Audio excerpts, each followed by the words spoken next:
नमस्कार, मैं सावी शुक्ला और आप देख रहे हैं एस्ट्रो वर्ल्ड। जी हाँ, आपका स्वागत है। आज मैं बात करने वाली हूँ कि 1 अप्रैल से 28 अप्रैल के बीच में हरिद्वार में कुंभ मेले का आयोजन होने जा रहा है, लेकिन क्या आपको इसकी महत्वपूर्ण जानकारी पता है? इस विषय में आपको लेकर बात करूँगी कि कुंभ स्नान को कुंभ क्यों कहा जाता है और कैसे फैसला होता है कि कुंभ स्नान इस बार कहाँ होने वाला है, या फिर कुंभ स्नान 12 सालों में क्यों होता है और कुंभ स्नान और महाकुंभ स्नान में क्या अंतर है, कुंभ स्नान के पीछे की कथा क्या है, और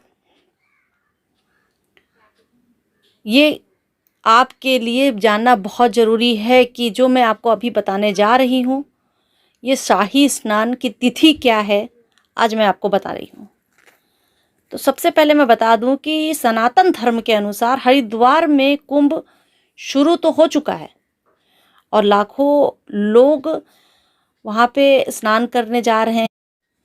पहला शाही स्नान तो मार्च में 11 मार्च को संपन्न हो चुका है, प्लस दूसरा शाही स्नान कुंभ हरिद्वार में जो 12 अप्रैल को होने जा रहा है।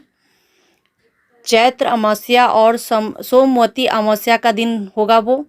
और तीसरा शाही स्नान 14 अप्रैल को होने वाला है, जिसमें मेष संक्रांति के दिन होगा उस दिन।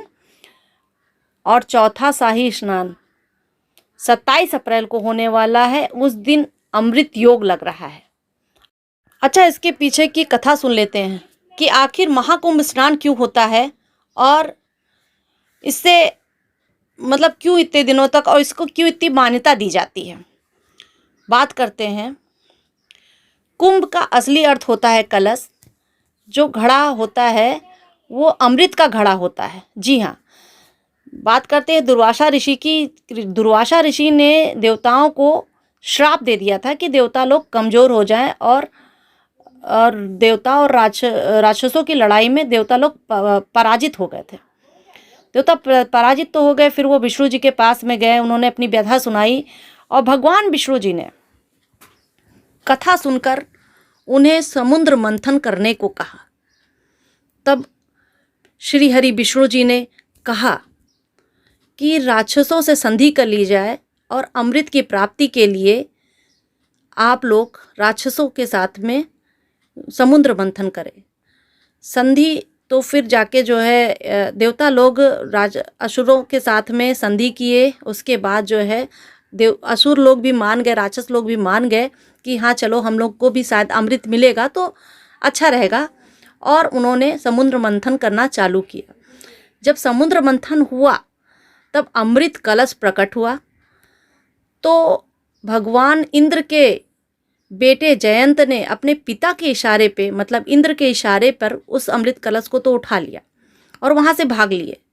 जब भाग लिए तो यह देखकर राक्षसों के जो गुरु शुक्राचार्य थे, उन्होंने बोला राक्षसों से कि जयंत को पकड़ो, अमृत कलश लेकर वो भाग रहा है। और इसी छीना झपटी में युद्ध होने लगा और ये युद्ध हुआ देवता और असुरों के बीच में, जो 12 दिनों तक चला। अच्छा, इस युद्ध के दौरान में, संघर्ष के दौरान पे अमृत कलश की कुछ बूंदें जो है पृथ्वी लोक पे जाके गिर पड़ी, मतलब 3 नदियों की जगह में छलकी। तब से इन 3 नदियों के तट पर कुंभ का आयोजन होता है। ये 3 नदियां हैं, गोदावरी, गंगा और शिप्रा।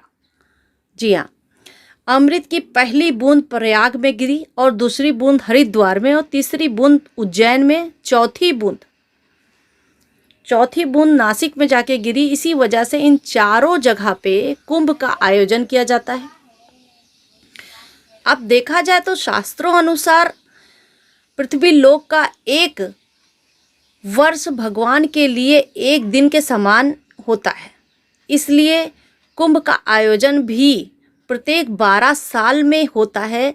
और आपको मैं ये बता दूं कि कुंभ का भी 12 होते हैं। जो भी आयोजन है, कुंभ भी 12 होते हैं। कुंभ 12 प्रकार के होते हैं, जिसमें से 4 का पृथ्वी लोक पर आयोजन होता है और बाकी 8 का देवलोक पर आयोजन होता है। जी हाँ, अब हम इसको कैसे निर्धारित करते हैं कि ये नासिक में पड़ रहा है अभी कुंभ, या फिर हरिद्वार में पड़ेगा, या फिर किस जगह पे पड़ेगा, मतलब हम कैसे इसका निर्धारण करते हैं। तो वो भी जानिए कि कुंभ की तिथि और ग्रहों की स्थिति के निर्धारण पे ही होती है। जब ग्रह गोचर करते हैं तो कुंभ पड़ते हैं, जो कहाँ कहाँ पड़ते हैं उस हिसाब से होता है। तो देखा जाए तो खास करके बृहस्पति और सूर्य की स्थिति बहुत मायने रखती है। अमृत कलश को पाने के लिए जब देवता और असुरों के बीच में संघर्ष चल रहा था, तो तब अलग अलग देवताओं ने अमृत कलश को बचाया, जिसमें चंद्रमा जी भी थे, बहने से रोका उन्होंने। बृहस्पति जी ने भी युद्ध लड़ा था। सूर्य देवता ने भी टूटने से बचाया कलश को। शनि जी ने भी टूटने से बचाया कि, और बाकी जो है सब लोगों ने, सभी देवताओं ने मतलब कसमकस किया और कलश को बचाया। तो ऐसे में जब जब भी कभी ग्रहों का संयोग और राशियों के अनुसार होता है, तब कुंभ का आयोजन होता है। अब इसका निर्धारण कैसे करते हैं। कुंभ की जगह भी ग्रहों के संयोजन के कारण ही निर्धारित होती है।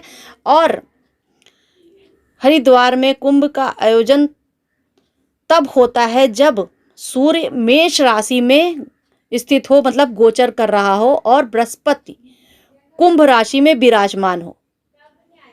जब हरिद्वार में होता है तो सूर्य जो है मेष राशि में होता है और बृहस्पति कुंभ राशि में होता है। ध्यान पूर्वक सुनिएगा, क्योंकि इसमें कन्फ्यूज़न भी हो जाती है बहुत से लोगों को।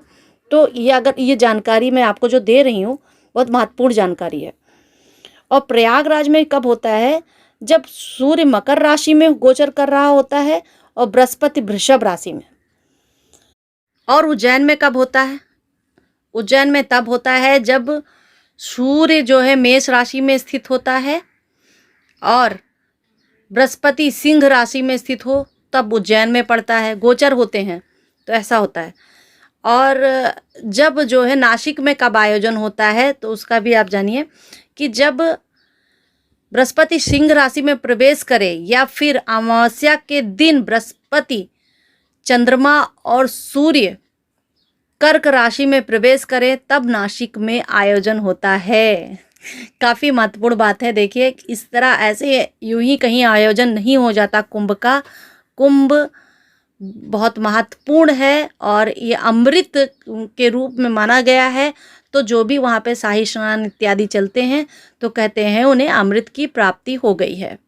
जी हाँ, अब हम ये जान लेते हैं कि कुंभ, अर्ध कुंभ और पूर्ण कुंभ क्या होता है। पहले तो जाने कि कुंभ क्या होता है। कुंभ का आयोजन प्रत्येक 3 वर्षों में प्रयागराज, नासिक और हरिद्वार और उज्जैन में किया जाता है। अर्ध कुंभ का आयोजन प्रत्येक 6 वर्ष में होता है और इसका भी आयोजन प्रयागराज और हरिद्वार में ही होता है। पूर्ण कुंभ का आयोजन प्रत्येक 12 वर्ष के बाद होता है और इसका आयोजन प्रयागराज, नासिक, हरिद्वार और उज्जैन में 12 साल बाद किया जाता है। महाकुंभ का आयोजन 144 सालों बाद होता है और इसका सीधा संबंध है कि कहें तो आप 12 पूर्ण कुंभ होने के बाद एक महाकुंभ पड़ता है, जो 2013 में हो चुका है, अब आएगा 136 सालों बाद। तो ये महत्वपूर्ण जानकारी थी आपको मैंने जो बताई, कि बहुत से लोगों को शायद नहीं पता है कि कुंभ में कैसे आयोजन होता है, क्या होता है। और आपने सुना, बताइएगा कमेंट बॉक्स में कि कैसा लगा आपको।